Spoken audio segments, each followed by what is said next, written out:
পিতা, পুত্র এবং পবিত্র আত্মার নামে আমেন। সকলকে এভরিডে মান্না প্রোগ্রামে স্বাগত জানাই। সকলকে জয় যিশু খ্রিস্টতে। আমার প্রিয়জনেরা, বর্তমান সময় বহু পরিবার মন্দ শক্তির, মন্দ আত্মার, সেই অন্ধকারের শক্তির প্রভাবে বন্ধনগুলো নিজেদের পরিবারে তারা দেখতে পাচ্ছে। অনেক ব্যক্তি বুঝতে পারছে না যে তারা বন্ধনের মধ্যে রয়েছে। অনেক পরিবারে বিবাহ বিচ্ছেদগুলো হয়ে যাচ্ছে, কিংবা বিবাহ হচ্ছে না ছেলে মেয়েদের। অনেক পরীক্ষা দেওয়ার পরেও পাশ করতে পারছে না।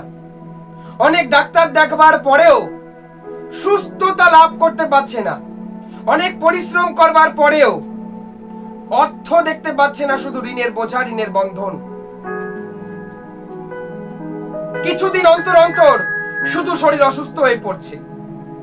এই রকম আরো অন্যান্য বিভিন্ন রকম ভাবে হতে পারে শয়তান আপনার পরিবারকে, সেই অন্ধকারের শক্তি আপনার পরিবারকে বন্ধন সৃষ্টি করেছে। অনেক ব্যক্তি এইরকম কথা বলে যে আমার ছেলেকে, আমার মেয়েকে বেঁধে রেখেছে কেউ। খ্রিস্টতে আমার প্রিয়জনেরা, আমরা এই রকম বন্ধন বুঝতে পেরে আমরা অনেক সময় এই বন্ধন থেকে মুক্তি পাওয়ার জন্য কাদের কাছে যাই? সেই ট্রেনের মধ্যে লেখা থাকে 5 মিনিটে, আধ ঘন্টায় বশীকরণ, বন্ধন থেকে মুক্তি, বিভিন্ন রকম অ্যাডভার্টাইজমেন্ট। বিভিন্ন জ্যোতিষীরা তারা সেই অ্যাডভার্টাইজমেন্ট গুলো দিয়ে থাকে। সেই জ্যোতিষ, গুণিক, ওঝা, আমরা এদের কাছে গিয়ে থাকি এই সমস্ত গুলো থেকে মুক্ত পাওয়ার জন্য। কিন্তু পবিত্র বাক্যে ঈশ্বর আমাদের বলছে, যারা নিজেরাই বন্ধনের মধ্যে রয়েছে তারা কিভাবে আপনাকে বন্ধন থেকে উদ্ধার করবে? আমরা যদি ঈশ্বরের বাক্য দেখি, 2 পিতর 2:19 বলছে, তারা তাদের কাছে স্বাধীনতার প্রতিশ্রুতি দেয়। হতে পারে আপনাদের কাছে তারা বিভিন্ন অ্যাডভার্টাইজমেন্টের মাধ্যমে তারা স্বাধীনতার প্রতিশ্রুতিগুলো দেয় যে আপনাদেরকে এই বিষয় থেকে তারা ফ্রি করবে, কিন্তু অথচ নিজেরাই অবক্ষয়ের কৃতদাস, কিন্তু নিজেরাই বন্ধনের মধ্যে রয়েছে। নিজেরাই মন্দ শক্তি, মন্দ আত্মার, অন্ধকারের শক্তির নিজেরাই কৃতদাস। কেননা যে যা দ্বারা বশীভূত সে তারই কৃতদাস। খ্রিস্টতে আমার প্রিয়জনেরা, কোন জ্যোতিষ, কোন গুণিক, কোন ওঝা, তারা নিজেরাই যখন বন্ধনের মধ্যে রয়েছে, তারা কিভাবে আপনাকে বন্ধন থেকে উদ্ধার করবে? সম্ভব নয় তাদের পক্ষে। তাদের কাছে গেলে আপনাদের শুধু পয়সা মাত্রই নষ্ট হবে, সময় মাত্রই নষ্ট হবে। আপনাদের জীবনে সেই সমস্যা থেকে আপনারা উদ্ধার হতে পারবেন না। কিন্তু আজকে ঈশ্বর আপনাদেরকে বলতে চলেছেন সেই বন্ধন থেকে মুক্তির বিষয়। যে কোনো বন্ধন আপনার জীবনে আসুক না কেন, শয়তান হতে পারে আপনাকে বেঁধে রেখেছে শেকল দিয়ে, কিন্তু যত মোটাই আপনার শেকল হোক না কেন, ঈশ্বর সেই শেকল থেকে আপনাকে উদ্ধার করতে সক্ষম। जब यीशु ने तुम्हें स्वतंत्र करेगी, तुम सब स्वतंत्र हो जाएगा। जब पुत्र ने तुम्हें स्वतंत्र करेगी, तुम सब लोग स्वतंत्र हो जाएगा। पवित्र वचन में लिखा है ये बात। पवित्र वाक्य बोलছে কেবলমাত্র যিশুই পারে আপনাদেরকে এই বন্ধন থেকে মুক্ত করতে। যখন 8:36 যখন পুত্র তোমাদের মুক্ত করবে, তোমরা সকলে মুক্ত হয়ে যাবে। খ্রিস্টতে আমার প্রিয়জনেরা, তাই বন্ধন থেকে মুক্ত হওয়ার প্রথম পয়েন্ট, যিশু খ্রিস্টকে বিশ্বাস করা, যিশু খ্রিস্টের কাছে আপনার সমস্ত বন্ধন সমর্পণ করা, নিজের পরিবারকে সমর্পণ করা, নিজের ঘরবাড়িকে সমর্পণ করা, সবকিছু যিশু খ্রিস্টের কাছে সারেন্ডার করা। ফার্স্ট পয়েন্ট প্রিয়জনেরা, নোট ডাউন করুন। তাহলে আপনি বন্ধন থেকে মুক্ত হতে পারবেন। অন্য কোনো ব্যক্তির কাছে গেলে নয়, কেবলমাত্র যিশু খ্রিস্টই পারে আপনাকে উদ্ধার করতে সমস্ত রকম বন্ধন থেকে। পবিত্র বাক্যে আমরা দেখতে পারবো সেকেন্ড পয়েন্টের কথা। সেখানে পল এবং সিলাস তারা বন্ধনের মধ্যে রয়েছে, তাদের শেকল দিয়ে বেঁধে রাখা হয়েছে সেই কারাগারে। তারা তখন কি করেছে? আমরা যদি প্রত্যেকে শিষ্য চরিত 16 অধ্যায় 23 পদ থেকে পড়ি, সেখানে বলা হয়েছে, এবং প্রচুর প্রহারের পর তাদের কারাগারে ফেলে দিলেন, কারারক্ষীকে তাদের কড়া পাহারা দিতে আদেশ দিলেন। তেমন আদেশ পেয়ে সে তাদের ভিতরের কারারক্ষে নিয়ে গেল এবং কাঠের বেড়ির মধ্যে তাদের পা আটকে দিল। অর্থাৎ তাদের জীবনে বন্ধন। এই অবস্থায় তারা কি করলো?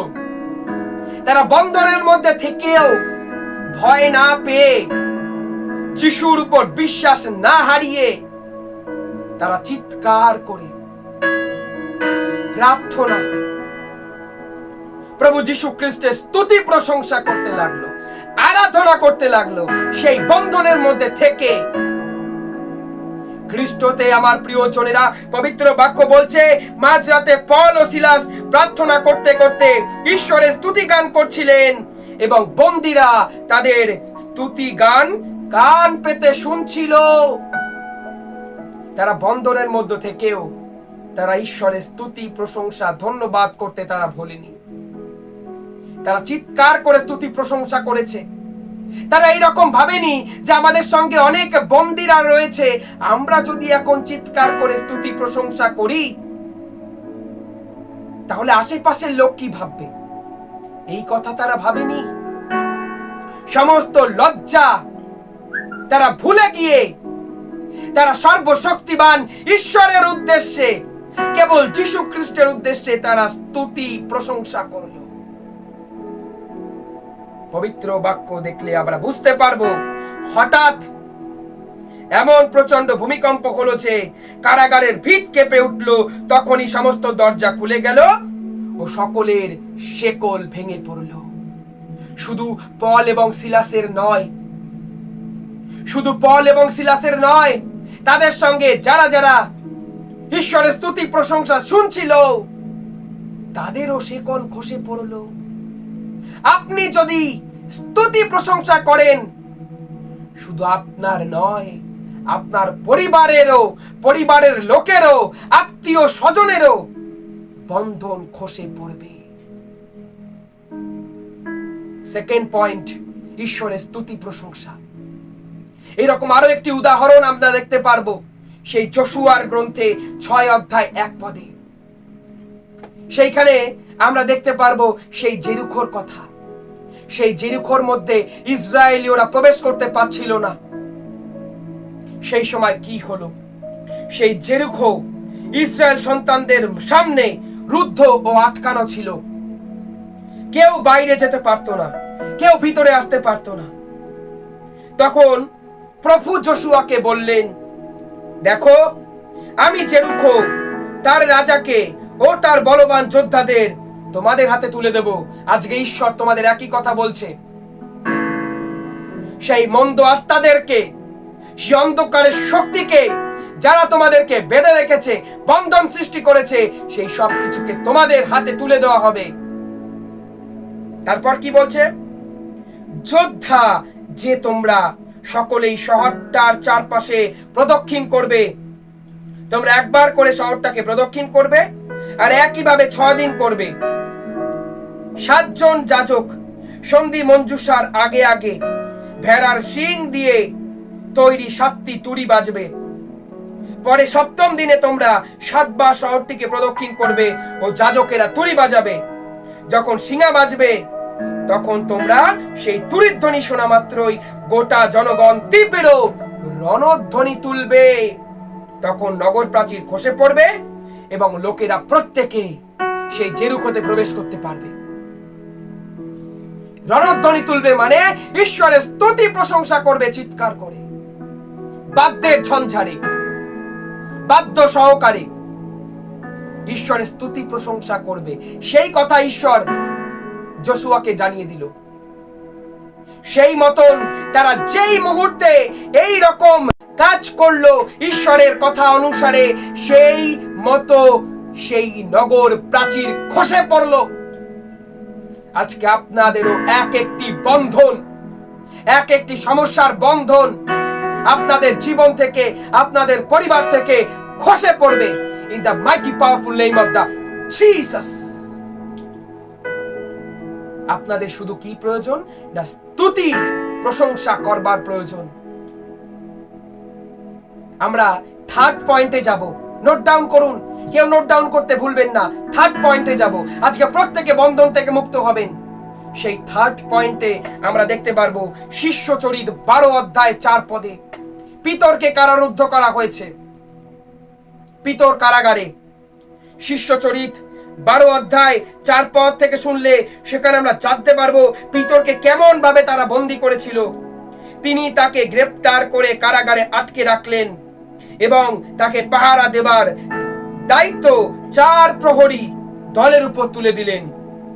প্রতিটি দলে থাকবে 4 জন করে সৈন্য। তিনি মনে করছিলেন পাস্কার পরেই তাকে জনগণের সামনে এনে দাঁড় করাবেন। যত সময় পিতর কারারুদ্ধ ছিলেন তত সময় ধরে জনমণ্ডলী তার জন্য ঈশ্বরের কাছে বিরামহীন প্রার্থনা করছিলেন। থার্ড পয়েন্ট, যখন আপনি বন্ধনের মধ্যে রয়েছেন, আপনার জন্য কেউ কি বিরামহীন মধ্যস্থ প্রার্থনা করবার জন্য রেডি রয়েছে? আপনার জন্য যদি কেউ বিরামহীন ভাবে মধ্যস্থ প্রার্থনা করে, তাহলেও আপনি বন্ধন থেকে মুক্ত হতে পারবেন। যখন জনমণ্ডলী পিতরের জন্য বিরামহীন ভাবে তারা প্রার্থনা করছিল, সেই অবস্থায় কি হলো? সেই অবস্থায় কি হলো? হঠাৎ প্রভুর এক দূত এসে দাঁড়ালেন আর কারারক্ষটা আলোয় ভরে উঠল। দূত পিতরের কাঁধে নাড়া দিয়ে তাকে জাগিয়ে বললেন, শীঘ্রই ওঠো। আর পিতরের হাত থেকে শেকল খসে পড়ে গেল। খসে পড়ে গেল পিতরের হাত থেকে সেই বন্ধনী, সেই বন্ধন, সেই শেকল। আজকে আপনাদের এক একজনের জীবন থেকেও সেই শেকল খসে পড়বে। আজকে আপনাদের এক একজনের পরিবার থেকেও সেই শেকল খসে পড়বে। প্রিয়জনেরা, প্রথম পয়েন্ট, সবকিছু যিশুকে সমর্পণ করা, যিশুকে বিশ্বাস করা। দ্বিতীয় পয়েন্ট, স্তুতি প্রশংসা করা কেবলমাত্র প্রভু যিশুর। তৃতীয় পয়েন্ট, কেউ কি আপনার জন্য মধ্যস্থ প্রার্থনা করতে রেডি আছে যখন আপনি বন্ধনে রয়েছেন? খ্রিস্টতে আমার প্রিয়জনেরা, এই 3টে পয়েন্ট আপনি যখন মেনে চলবেন, সেই সময় আপনার পরিবারের যে কোনো বন্ধন, আপনার পরিবারের যে কোনো বাধা, আপনার পরিবারের শয়তান যা কিছু বন্ধনী রাখুক না কেন, আপনার প্রতিবেশী আপনার জীবনের জন্য যা কিছু তন্ত্র মন্ত্র করে বন্ধন সৃষ্টি করুক না কেন, কোনো কিছুই কোনো কাজ করবে না। এক এক করে সব খসে পড়বে, এক এক করে বন্ধনগুলো খসে পড়বে। আশীর্বাদের দরজা আপনার জন্য খুলে যাবে। আসুন, আজকে যতজন ব্যক্তি এইরকম বন্ধনগুলোর মধ্যে রয়েছেন, সকলের জন্য ঈশ্বরের পবিত্র বাক্যের শক্তিতে আমি প্রার্থনা করি। প্রত্যেকে চোখ বন্ধ করুন, বিশ্বাস সহকারে চোখ বন্ধ করুন। এই মুহূর্তে আপনি এই বন্ধন থেকে মুক্ত হতে পারবেন। In the name of the father and of the Son and of the Holy Spirit.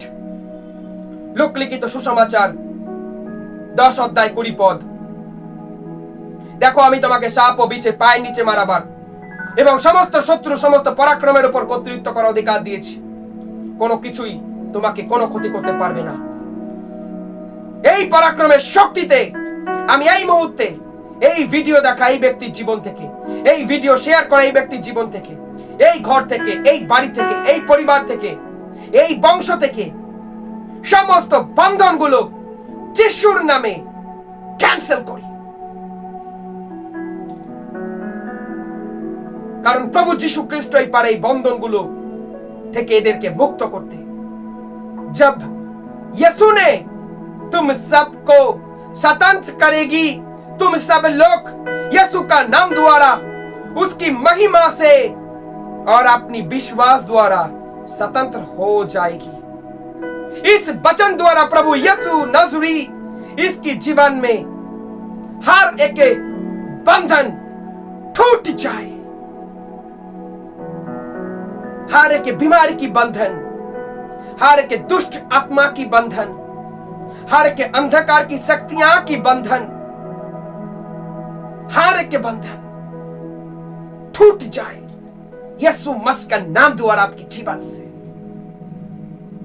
O Jesus, send your Holy Spirit and touch all the people, touch all the house, send your word and do miracle on their life.